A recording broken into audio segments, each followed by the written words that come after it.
এই যে যারা মেরিনার আছে, এত বড় একটা কমিউনিটি, এই কমিউনিটি শক্তিটাকে ব্যবহার করে আমরা যদি মানুষের জন্য কিছু করতে চাই, দেশের জন্য যদি কিছু করতে চাই, এই চিন্তা করলে আমাদের এখানে এগিয়ে আসা অনেক প্রয়োজন। কারণ এখানে অনেক বড় একটা কমিউনিটি, কিছু করার সুযোগ থাকা সত্ত্বেও আমরা কিছু করতেছি না, এটাও কিন্তু দেশকে, জাতিকে একটা জায়গা থেকে বঞ্চিত করা।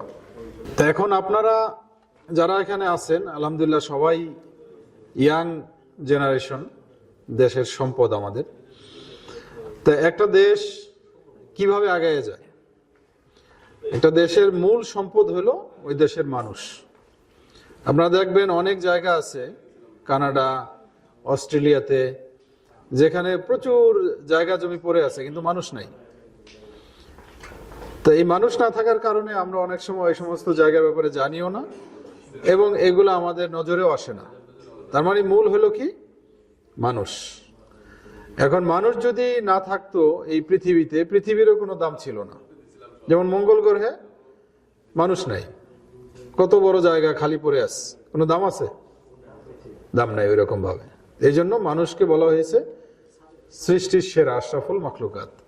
তো এই জন্য আমাদের যেই মূল্যটা আল্লাহ তাআলা দিয়েছেন, আমাদের নিজেদেরকে ওইভাবে চিন্তা করতে হবে, নিজেদেরকে ওইভাবে মূল্যায়ন করতে হবে যে না, আমাদের জন্য এই পৃথিবীটা, আমরা কত মূল্যবান। এখন যদি আমরা আমাদের দেশকে নিয়ে ভাবি যে না, এই বাংলাদেশটা কিভাবে গঠিত হয়েছে, এক একজন আমি নিয়েই তো বাংলাদেশ।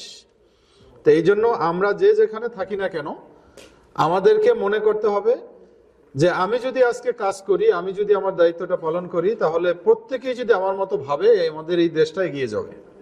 এবং এটা কিন্তু শুধুমাত্র দেশের কথা চিন্তা করেই না, এটা কিন্তু আমাদের ইসলামের হুকুম, আল্লাহরও হুকুম এটা। তো এখন আমরা এই যে কোম্পানিটার সাথে ইনভলভ হলাম, এই কোম্পানিটার মূলত ব্যাকগ্রাউন্ড কি? দেখেন, একটু আগে আমাদের সেলস ম্যানেজার বলতেছিলেন যে এটা যারা মেরিন ইঞ্জিনিয়ার বা মেরিন অফিসার, তারা হলো এই কোম্পানিটা প্রতিষ্ঠিত করার জন্য চেষ্টা করতেছেন। এখন আমরা যারা মেরিন ইঞ্জিনিয়ার বা মেরিন অফিসার আছি, আমাদের কি আসলেই এই ধরনের কোম্পানি বা এই ধরনের ব্যবসা কি আসলেই আমাদের প্রয়োজন? যদি আমরা নিজের জন্য বলি যে না, এই ব্যবসা করে এখান থেকে টাকা পয়সা উপার্জন করে আমাদের সংসার চালাতে হবে, এই সেন্স থেকে বললে আমাদের প্রয়োজন নাই। কিন্তু যদি এটা চিন্তা করি যে না, এই যে যারা মেরিনার আছে, এত বড় একটা কমিউনিটি, এই কমিউনিটি শক্তিটাকে ব্যবহার করে আমরা যদি মানুষের জন্য কিছু করতে চাই, দেশের জন্য যদি কিছু করতে চাই, এই চিন্তা করলে আমাদের এখানে এগিয়ে আসা অনেক প্রয়োজন। কারণ এখানে অনেক বড় একটা কমিউনিটি, কিছু করার সুযোগ থাকা সত্ত্বেও আমরা কিছু করতেছি না, এটাও কিন্তু দেশকে, জাতিকে একটা জায়গা থেকে বঞ্চিত করা।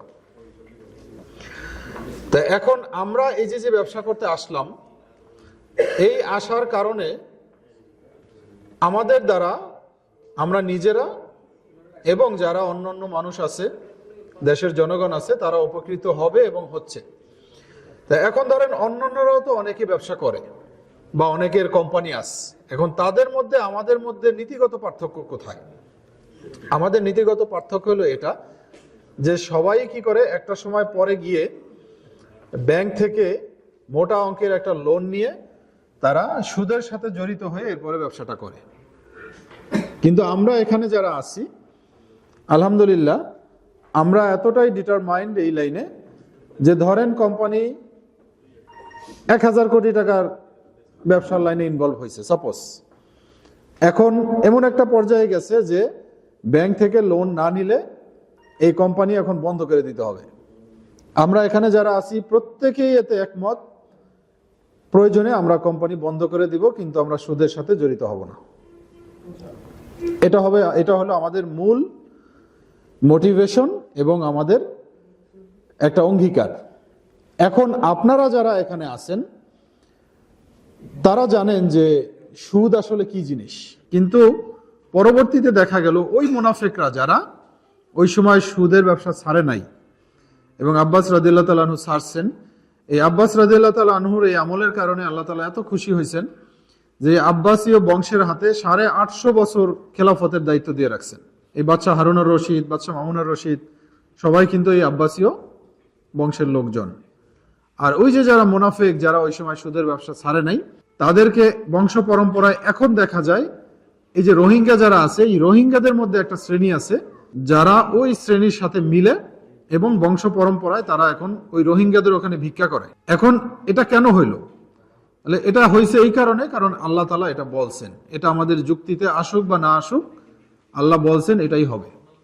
তাই এই কারণে আমাদের ব্যক্তিগত জীবনে যাদের সুদ আছে, যারা বিভিন্ন সমিতির সাথে জড়িত, যারা বিভিন্ন ব্যাংকের সাথে জড়িত, যারা বিভিন্ন জায়গায় ফিক্সড ডিপোজিট করে আছে, যারা নিজের লাইফকে সিকিউর করার জন্য, নিজের জেনারেশনকে সিকিউর করার জন্য সুদের সাথে যুক্ত হচ্ছে, দেখবেন দিন শেষে তাদের জীবনের বরকত এবং তাদের জেনারেশনের জীবনের বরকতও কিন্তু নষ্ট হয়ে যাবে।